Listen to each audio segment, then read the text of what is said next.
Breaking news! Isang panibagong ebidensya at testigo ang lumutang laban kay Senador Jinggoy Estrada. Dahil dito, lalong lumakas ang panawagang papanagutin siya sa matagal ng isyung may kinalaman sa katiwalian. Ayon sa mga naglalabasang ulat, hindi na umano maitatanggi ng senador ang mga akusasyon ng korupsyon. Sa isinagawang pagdinig, iniharap ng mga investigador ang isang testigo na direktang nagdikit kay Jinggoy sa mga maanomalyang transaksyon. Kalakip ng testimonya ang mga dokumentong pinaniniwalaang magpapatibay ng kaso laban sa senador. Ayon pa sa ilang eksperto, sapat na ang bigat ng ebidensya upang magsimula ng mas malalim na investigasyon na maaring humantong sa pagsasampa ng kaso. Habang mariin namang itinatanggi ni Jinggoy ang lahat ng paratang, naninindigan ng publiko na dapat manaig ang hustisya at lumabas ang buong katotohanan. Sa gitna ng kontrobersya, nananatiling tanong ng bayan kung tuluyan ng mabubuwag ang impluensya ng senador o muli lamang itong malulusaw sa politika. Ang sambayanan ay naabang sa susunod na hakbang ng mga awtoridad.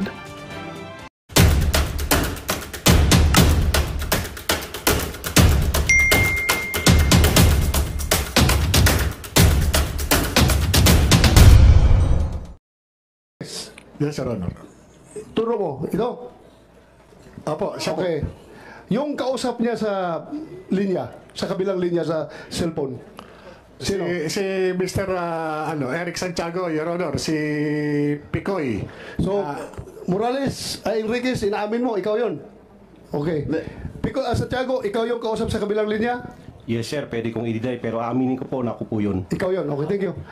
So, Mr. Chair, pwede yes. ba malaman kung ano trabaho, ano sila, PDA agent ba rin sila o we are not familiar? Magandang Your personal circumstances, please. yes, Mr. Senator, magandang tanghali po. I am now with the Department of Justice, Office of Cybercrime, as investigation agent, Your Honor. Before, you're with PDEA? Yes, Mr. Senator, I've been with the Philippine Drug Enforcement Agency for almost 15 years. 15 years. Okay. Okay, right now, what is your job? Are you connected still with DOJ? No, DOJ, Mr. Now? Senator, yeah. At present? Yes, yes. What is your function in DOJ? What is your job? I am an investigation agent from the Office of Cybercrime, Your Honor. All right. Mr. Santiago? Eric Santiago, anong trabaho mo ngayon? At anong previous trabaho mo? Magandang umaga po sa inyo. Yes. Ako si Eric Santiago. Dati po ako sa NAPOLCOM. Na-assign po ako sa Inspection Monitoring Investigation Service nung araw. Na-drop from roles po ako noong May 2022. Why? Wala po kung hindi po ako nakapasok sir. Nagkasakit ako. Sakit ka? Yes, sir. How are you related to General Junicio Santiago? Sir, wala po kung ano sir. Wala. Sir, Mr. Chair, ano dating trabaho mo, Picoy? Sa ano po, sa NAPOLCOM po, Police Inspector 2 po ako. Police ka dati? Hindi po, Police Inspector 2 po, item po yun sa Inspection Monitoring Investigation Service po. Okay, so ngayon? Sir, wala na po akong trabaho, sir. Wala kang trabaho ngayon? Yes, sir. Yes, sir. Meron kang sinerch namin yung pangalan mo sa Napolcom. Meron kang mga kasong robbery, extortion, at saka kidnap for ransom. Ano po itong mga kaso? Kulang pa po yun, sir. Marami po ako naging kaso. Bakit? Talaga bang blue violator ka? At Hindi dami po. mong kaso? Sa awa naman po ng Diyos, naging kaso lang sila, sir. Ha? Naging kaso lang sila, sir. Naging kaso? Yes, sir. So I am not judging you Yes, sir. through your case. Yes, sir. Kahit na kumbiktado ka, hindi pa rin kita judge. Maraming salamat, sir. But the fact remains na may kaso ka. Yes, sir. Yes, sir. Eric Santiago, sinasabi mo, hindi lang yun ang kaso mo, mas marami pa. Ibigay mo dito lahat ng kaso mo para malaman natin kung sino ang astig. Ha? Sige, thank you. Mr. Chair, Yes. topic. Ano status ng mga kaso mo, Picoy? Sir, yung iba po na dismiss na, yung iba, sir, under appeal, sir. Walang conviction? Yung robbery extortion, sir, under appeal po. I-appeal po Hindi namin. ka na-convict? Na-convict, sir, pero Enjoy the club. Thank you, sir. Salamat po. Welcome. Thank you, sir. Mr. Enriquez, ano ba Yes, Mr. Sen. yung conversation ninyong dalawa? Mr. Chairman, bago po yan, with the permission of Senator, Yes, go ahead. we just saw a video which Mr. Morales took from his own recording of the CCTV Recording in in his house. progress. Would that be correct, sir? Yes, Your Honor. Putol po eh. Sino po nag-edit? Yun po yung downloaded po doon Hindi sa po, dito po putol sa po eh. Hindi pa naman sila nag-goodbye sa isa't isa eh. Wala na eh. yun po nag-automatic po yung Your Honor dito sa memory sa cellphone, Your Honor. Eh, nasan po yung kabuuan? Ang hirap naman po magpresenta tayo ng video na pinutol lang po sa gusto nating iputol doon o nagkataon yun ang sabi ng cellphone. Kabuuang video po, nasan po? Nandito po sa cellphone, Your Honor. Pakisubmit po sa komite, Mr. Chairman, if you may. Yes, and we number submit two, to this committee the unedited recording of your yes, CCTV. Your Honor. and number two, sino po naglagay ng mga dialogue? Bali, nagpatulong po ako Sino nga po? sa pamangkin ko po. So kayo na lang po ang nag-supply ng mga nakasulat doon. Hindi naman po yan AI na lumalabas doon sa CCTV nyo na yung sinasabi ay lumalabas. Hindi naman po, Your Honor. So interpretasyon nyo na lang po yun, yung mga nakasulat doon. Based po doon sa sinasabi po. Pagkakarinig nyo. Opo. Apo. Thank you, Thank Mr. you, Chairman. thank you. At yun naman po, bali, kinonfirm naman po nung Yes. kaibigan ko, si Mr. Romeo Enriquez po. Unang tanong, bakit nandoon siya sa bahay mo? Si Mr. Romeo Enriquez. Bumisita lang po siya na bilang kaibigan at may dalang candy. Yun lang. Opo. kasi nga po, napanood niya po ako noong April 30. Napanood po niya ako doon yung sa nagkaroon po ng Senate hearing noon April 30, kinabukasan May 1. May 1. At napadaan lang siya sa bahay. Ngayon, nung nag-uusap kami, nagkukwentuhan kami patungkol dito sa Senate investigation, ang sabi niya, tumatawag sa kanya itong Eric Santiago na sabi niya, kilala mo naman yun. Oh, sabi ko, kilala ko yung taga Napolcom. Do you think kasama yun sa plano niya pagpunta sa bahay mo na mag-uusap sila or coincidental lang na tumawag si Santiago? Hindi ko po alam kung meron na silang previous na pag-uusap o ano man po. Basta Kaya yun nga, po. that very important na i-submit mo to this committee yung unedited recording para kailangan natin yun. Yes, Your Honor. Pwede ko tanungin si Mr. Enriquez? Okay, go ahead. Mr. Enriquez, what were you doing in the house of Mr. Morales? Mr. Senator, Bago ka namin tanungin, pakinggan mo natin itong kabilang linya. Ha? yes, Kabilang linya. Mr. Senator. Kabilang linya ng telepono. Recording in Nakikinig lang yan progress. Bago ka magsalita, Pikoy, alam mo ba na nag-usap kayo ni Enriquez na sa bahay siya ni Morales? No, wala sir, wala po. Hindi mo alam? Hindi ko po alam. Kaya nga po nagulat ako biglang may... Hindi mo rin alam na naka-speakerphone yung cellphone ni Enriquez? Hindi po, sir. Hindi mo alam na nakikinig si Morales? Hindi po sir. So, that explains the no holds barred na pagsasalita mo. Yes, sir. Yes. Pati patayan, binabanggit mo na eh. Yes, sir. Na papatayin si Morales, sasagasaan lang yan, hindi na yan babarilin, at maraming paraan para patayin. Am I correct?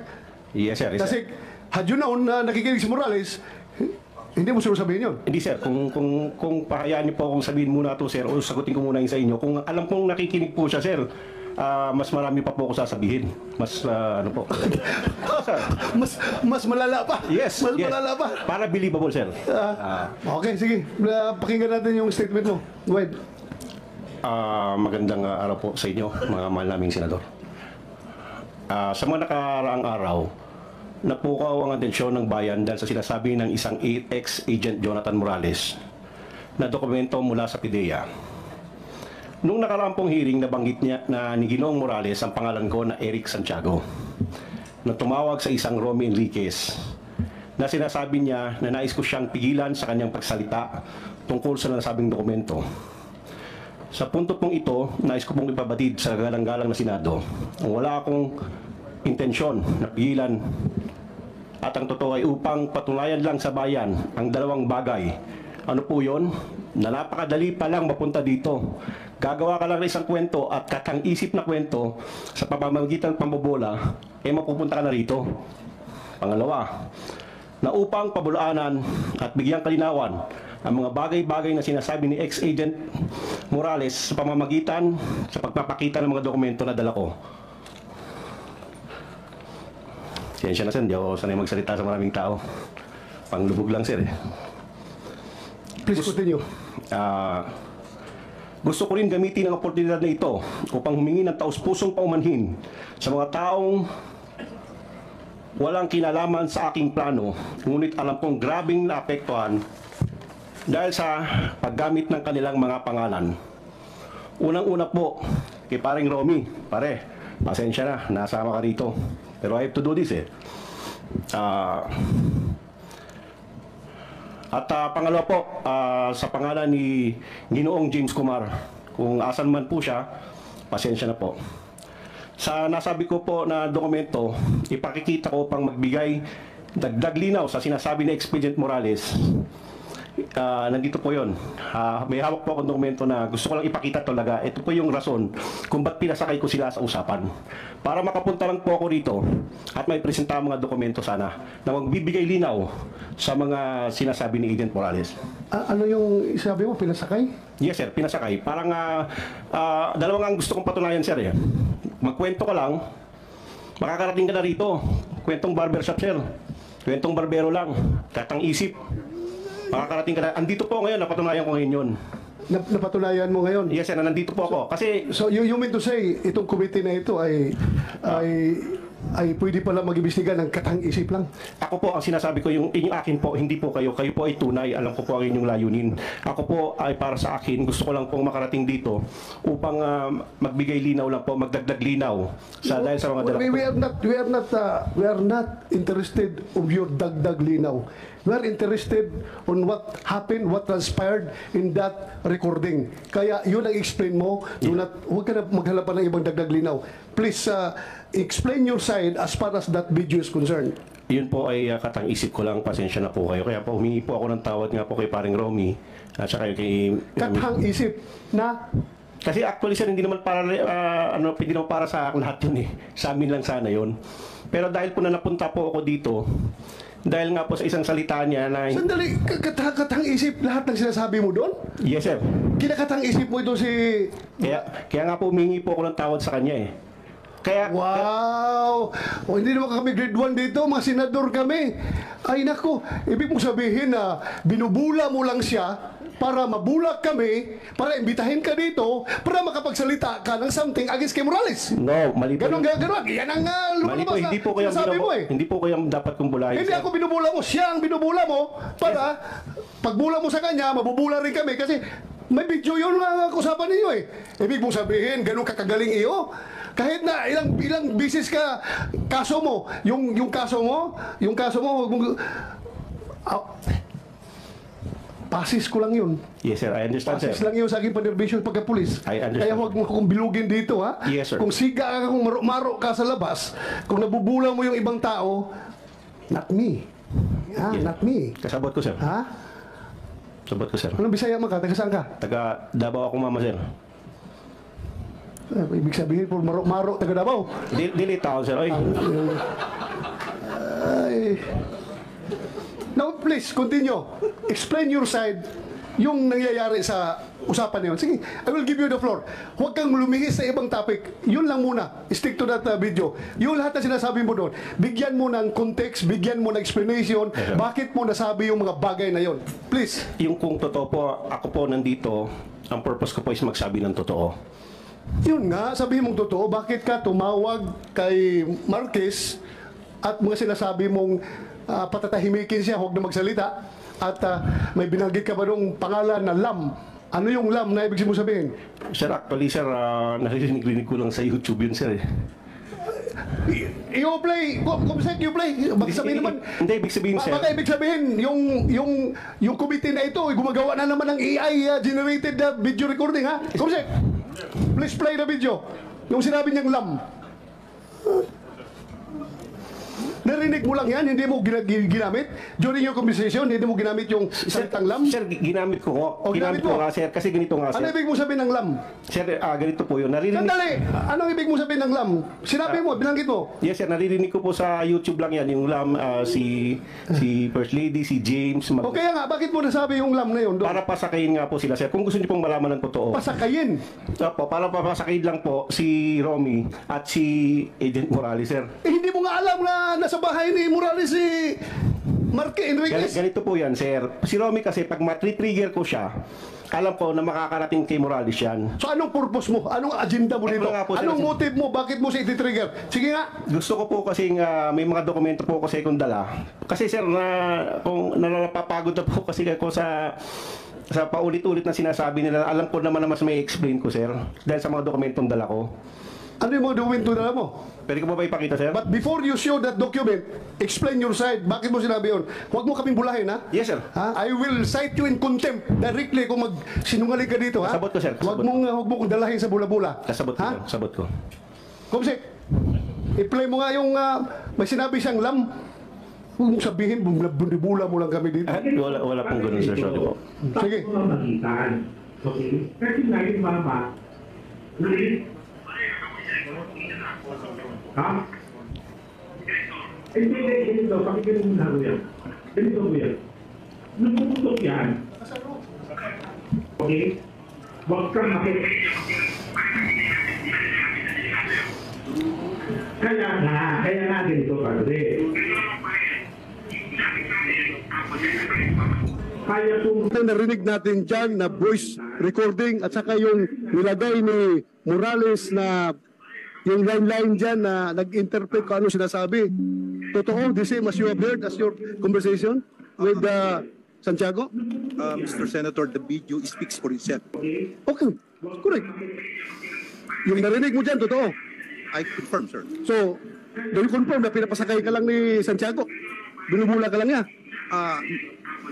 Knowing Eric Santiago, even during our Napolcom days, hindi ko po makuha, malaro po siya. Malaro po siya, malalim. Malalim babaw nga eh. Malalim. Ang babaw nga eh. Hindi po. Pati kami, papasakayin niya. Hindi Ang po. babaw mo. May- Ikaw, nalalaliman ka sa ganung style? Well, that is per my assessment. Kasi may mga statements po siya na Baka ang malalim sa'yo yung tao na mahilig pumatay kuno, mapapil-papil, yan ang lalim sa'yo? Malaliman ka no, niyan? Your Honor. I've been with him with Napolcom for almost 5 years. So you confirm na yung narinig natin na video recording at saka yung nilagay ni Morales na mga wordings doon, narinig mo yan during your conversation with Santiago? Yes, Mr. Senator. Do you confirm or deny? I don't deny. Para po sa Hindi, yung sinabi niya na binubula ka lang niya. well, Para daw makapasok siya dito sa Senado at makapagbulala siya ng mga record na hawak niya against Morales. Mr. Senator, I cannot accurately answer what is his intention. That is his intention. Pero with all sincerity, do you think yung usapan niyo, binubula ka lang niya, pinapasakay ka lang niya, taga-DOJ ka eh. Huwag mong sabihin, Expedia agent ka. Huwag mong sabihin, ganun ka kababaw. Well, Ano? Mr. Senator, knowing him, perhaps that is his intention. Pwede kang mabula niya. Well, vulnerable po ako pagka sa kaibigan. Pagkakaibigan po, walang masamang tinapay. I cannot judge a person based on his past. Just like Kuya Jonathan Morales. Who am I to judge? Meron din po ako mga imperfections. Okay? Okay, so... Yun po yung aking position. Kung binobola niya ako, mali yan. That is not my intention. Even kuya, nagtampo ako sa'yo. Eric Santiago, kung nambubula ka, bakit dinadamay mong pangalan ni Lam?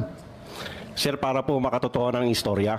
Para makatotohanan. Kasi hindi ko po pwedeng bulahin si Romy kung hindi ako babanggit ng mga keywords na magri-ring sa utak nila, sir. So anong purpose mo bulahin siya? Siya lang, sir. Siya lang. Bakit mo, anong purpose mo bulahin siya? Kasi para ipatawag kita dito. Ultimately, para ipatawag kita dito at may bulalas mo yung mga records against Morales. Ganun ang intention Actually, mo. sir, hindi naman po against Morales po yung records ko. Kaya nga, para mailabas mo yung Yes, sir. record na sabi mo. Yes, sir. Na nagawa ko po ngayon nga na nandito po nga po ako, sir. Wow, ang galing mo. Galing mo. Ako, I find it very strange na gano'n ang approach mo. Para may patawag ka ng komite na ito, bulahin mo siya para maipakita ang... Wow. Ganun ka-genius pala mag-tirada. At dinideny mo lahat ng sinasabi mo sa video na yan. Hindi ko nga sir dinideny, inaamin ko nga po sir. Dinideny mo nga yung truthfulness. Yes sir, yes sir. Ha? Opo, Yung opo. veracity, totoo yan. Yes, sir, yes, Pero yung truthfulness ang sinasabi mo sa video na yan ngayon, dinideny mo. Yes, Sabi sir. mo lang nabubula ka. Yes, sir. Wow, kasi may video. Pero No, kung sir. walang video yan, hindi mo dideny yan. Sir, actually, pwede ko i-deny yun, sir. Excuse me po, sir. Pwede ko sabihin pwede sabihin ko naman na hindi po ako yung kausap eh.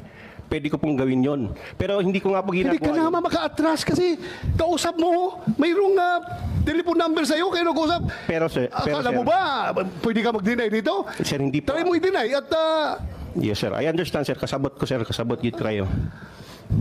pinatawag kita dito para magsabi ng totoo. Yes, sir. Ha? I understand. Hindi ka pinatawag dito para bulahin kami dito. Yes, sir. Ha? This is a serious matter. Ha? I understand, sir. Huwag kang sasakay-sakay ka lang, gagawa ka ng gimmick para maipatawag ka dito, para maipabulalas mo yung gusto mong dokumento palabasin. Wow, how shallow your motive. Yes, sir. So, ibig sabihin, sino nag-utos sa'yo na pasakayin mo si Enriquez? Sarili ko lang, sir. Sarili mo! Yes, sir. So, you're a hero. Nasa sa inyo, Ha? sir, kung paano niyo ako titignan ngayon, sir. Pero yun po ang You are a katotohanan. hero, sarili mo lang. Nasa sa inyo na po, sir, kung paano niyo po ako titignan. Pero ang sinasabi ko po ay totoo. Galing sa aking puso, sir. Galing sa iyong puso na binubula mo lang talaga ito. Yes, sir. Binobola ko po lang po si paring Romy, sir. But I don't find any valid motive. Bakit mo siya bulahin para makapagsalita ka dito? Bakit? Bakit? Why? Oh, why? Kasi sir, yun nga, kagaya na sinabi ko, napapagod na po kami. Napapagod na po ako doon sa paulit-ulit na pasensya na po kayo, sir. Oh. Kung, kasi marami po doon tungkol sa dokumento na pinipresent niya na mas dapat sana mas maintindihan, mas ma-explain ko po para sa akin po, sir. Para lang po sa akin, kung bibigyan niyo po ako ng pagkakataon, sir. Bakit mo ma-explain? Anong kinalaman ng mga record na yan sa pinag-usapan? Kung hahayaan niyo po akong ipakita yung record na yon, maaari po siguro ma-explain ko na mas mabuti. But to start with, yung intention mo is with malice. Ha? Very clear with malice ang intention mo. Dahil niluluko ka ng tao para lang makapunta dito. So, ibig sabihin, kung kaya mo lukuhin si Enriquez, yung ipipresent mo na papilis dito, pwede rin lukuhin mo kami dito, ang committee ito. Sir, wala po akong intention na gano'n. Wala nga, but to start with, niloko mo na siya. Pinasakay mo, according to you, pinasakay mo lang siya. Yes, sir. Oh, so paano kami magtiwala ang committee sa'yo kung ganoon pa lang style mo? So useless din na presenting that evidence kung to start with, ang intention mo ay tainted with malice. Para sa akin po, sir, subukan niyo pong muna akong pakinggan, ipakita ko yung dokumento at may paliwanag sa inyo ng mas masinsin. Before you present that document, submit mo muna sa committee. Titingnan namin if that is germane to the issue at hand. Isubmit mo muna yung dokumento dito, pag-aralan ng legis namin, ng COMSEC. Kung germane yan, otherwise, gagawin mo na namang binyo itong committee na ito for other reasons. Magandang balita ang hatid namin sa inyo ngayong araw. Sa pagtatapos ng aming balitaan, nagbigay kami ng mga mahalagang impormasyon. Maraming salamat sa pagtutok at pagsuporta sa aming programa. Huwag kalimutang manatili sa mga susunod na araw para sa mga bagong balita at mga kwento na dapat nating abangan. Mula sa Boses ng Masa, magandang araw, Pilipinas!